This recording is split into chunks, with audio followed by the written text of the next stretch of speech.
I feel like I am attacking something that I can't see right now. Just my finances, like the budgeting. You see how I am nitpicking every little thing. I've never been like that. We were in Bloomingdale's yesterday. I'm like, we have to go to H&M. Her value is connected to how much wealth she has. That should not be your value. You know what I mean? I hope she knows that eventually. I think she will at some point. I mean, it's an issue for her, but it's not like, it's people like in real struggles and real poverty. And that's her struggle. And I don't want to take that away from her, but we kind of just see Christianity through a Western lens. But when you look worldwide, like people having surges, running in villages and killing Christians and doing stuff, and people going through real situations, and you about to shed a tear because you had to leave Bloomingdale's and go to H&M. I feel like the attempts to get the clicks and the attempts to get more of the validation from your fan base or just external validation in general is more important. And so my hope for her is that she would just find peace behind closed doors.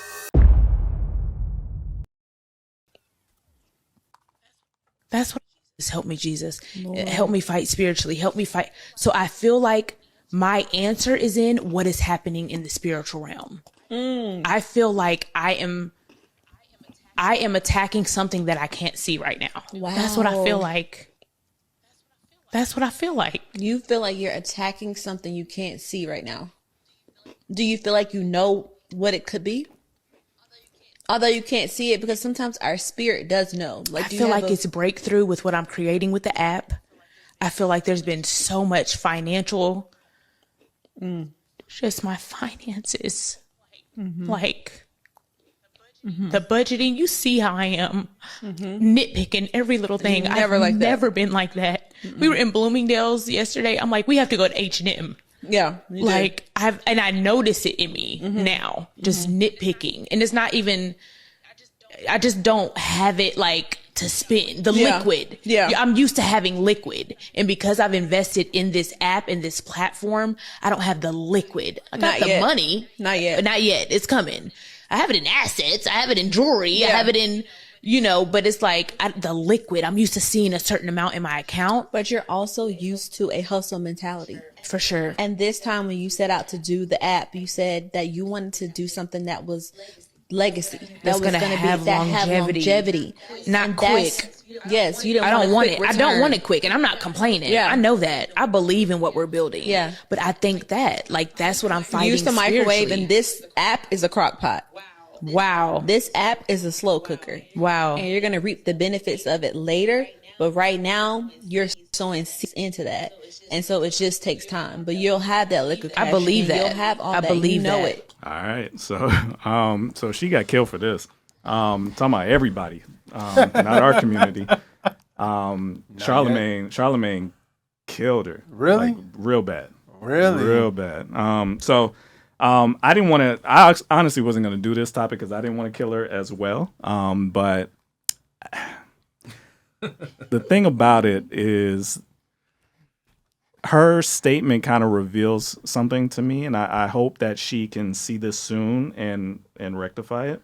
But it kind of seems as though money is of high value to her, and her value is connected to how much wealth she has. Because even while she was giving her statement, she put the caveat of, I just have liquid money issues. I still got money. It's like that. Let me make sure y'all know that I'm okay. And I think I saw her record a video where she was in a grocery store bragging about how much that should not be your value. Yeah. You know what I mean? I hope she knows that eventually. I think she will at some point. But what did you guys think? How did you react to what she said? Like #rich people problems. I don't know. I kind of hate social media because it kind of gives you like a front seat to everything that maybe you're not supposed to or be privy to. But I don't know why people, and I'm not one to laugh at anyone's pain, but it's just like sometimes when you see things like that with people who are affluent and have celebrity, it's kind of hard for you to kind of empathize unless you come from money. And I can understand how it would be hard that you're used to a certain type of lifestyle and then you have to sort of downgrade and you don't have the access to the funds or the coins to kind of live that same lifestyle. I'm sure that can be hard, but I don't know. It just seemed kind of.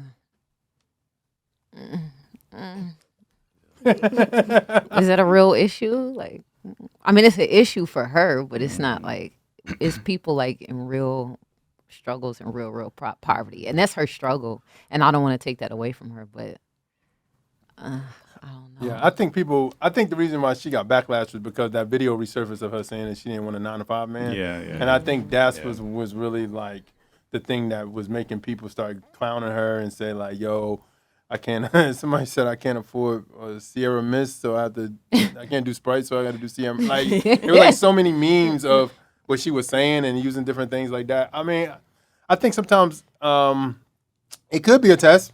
You know what I'm saying? It could be a test where God is testing, like you said, where her loyalty is. Is it in your money or is it not? Is it in me? You know what I'm saying? And stuff like that. So I don't know, man. I think she is she's testing the waters. I mean, I guess her last thing was that women's thing we saw. The women's event. Yeah. So yeah. I don't know, man.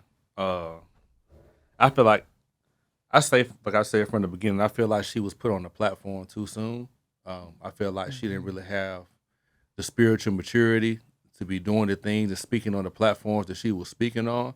Yeah. Because as you know, it's like these people are savages out here. Like the first mistake, the first error you make, they're gonna crucify you. And she's done a number of things that have been questionable.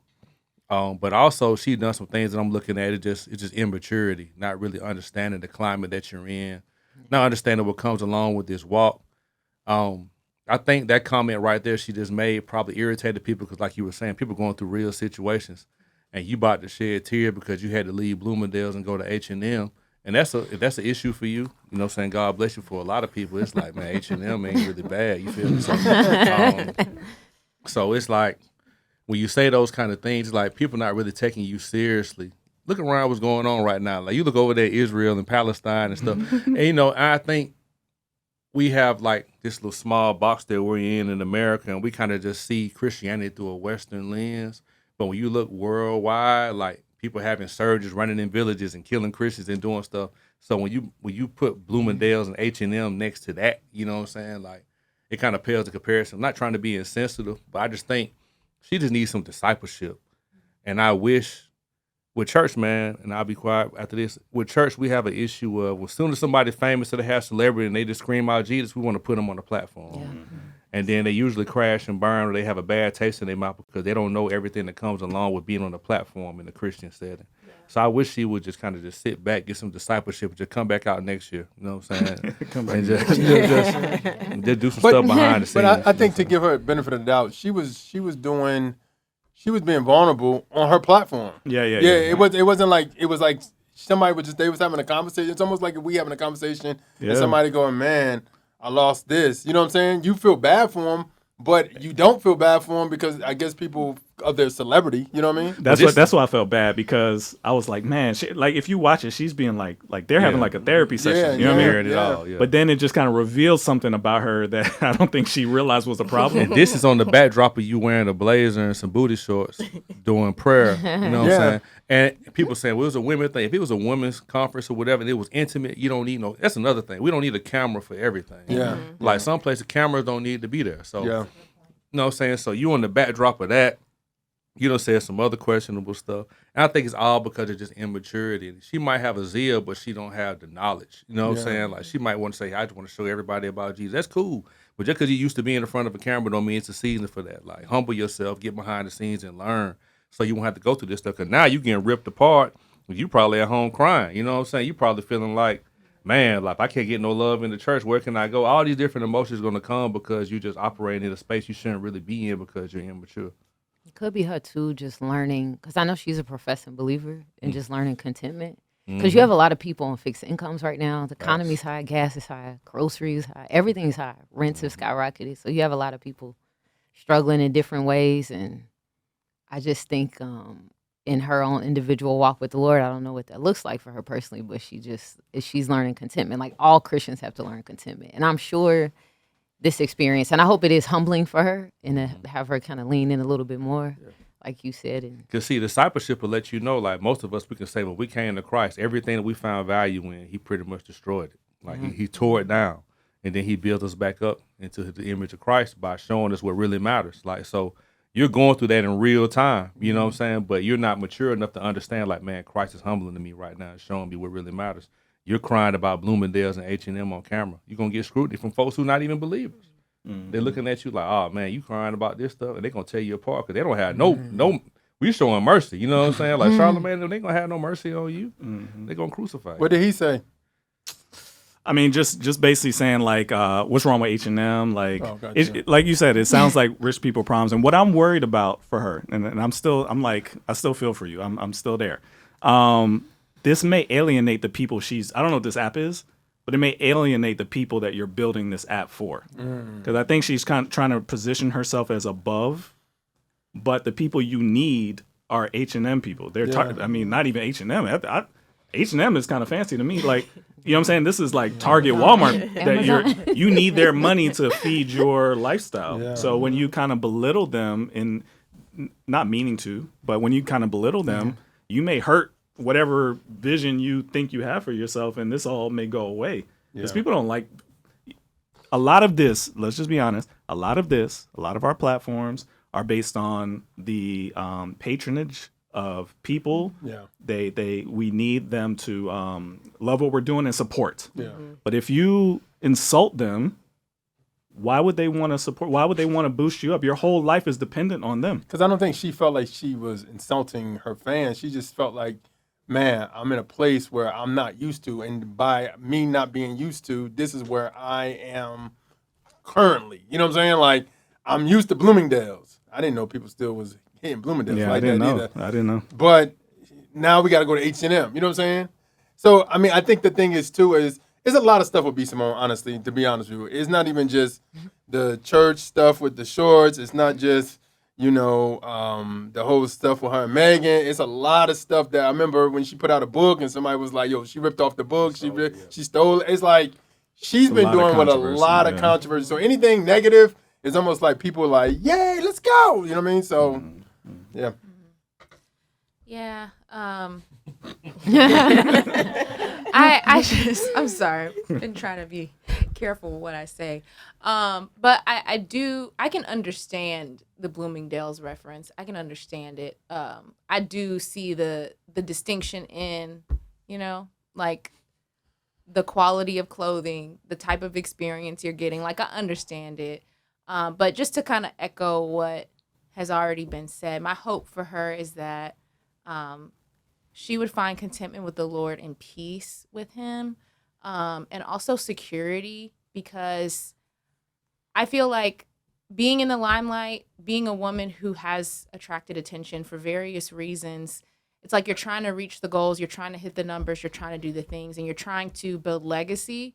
And I understand the significance of those things, but when it's misaligned, when that comes first above, like, just knowing God loves you and like your identity is in him, and that like that's where you get your significance from. I feel like the attempts to get the clicks and the attempts to get more of the validation from your fan base or just external validation in general is more. It's more important. And so my hope for her is that she would just find peace, like behind closed doors, and rest. And from that place, build. From that place, give from her overflow. But I don't think there's anything wrong with grieving. It's just your audience just doesn't connect with, you know, that experience. But yeah, hope she finds contentment.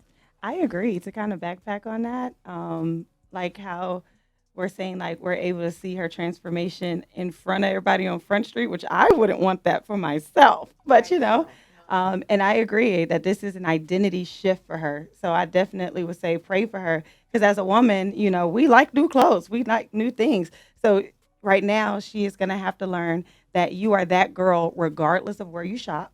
You are that girl regardless of what you have on and what label you have on. So that is a shift. So I will be praying for her in that, because your identity, you know, she's working that out with fear and trembling. It's found in Christ in the base of all that. So I definitely agree with Sean and Miracle when it comes to that. And then also, forgive me if I said your name wrong, but I have Amia, when you're saying Matthew 6:33, But seek ye first the kingdom of God and all his righteousness, and everything else will be added unto you. I think sometimes we forget about the things that are going to be taken from us in that process. So it's like, I agree as well with Miracle saying like, yeah, these things are going to be added to me, but it's also okay for me to grieve the things that I value and maybe misaligned in my value system. That's a process that's intertwined in that as well. So it's like, unfortunately, sis, you putting your business on Front Street. So anytime you put yourself out there, people can criticize you. But at the same time, she is showing what this looks like in real time. And that may be helpful for somebody. Yeah. So. Awesome.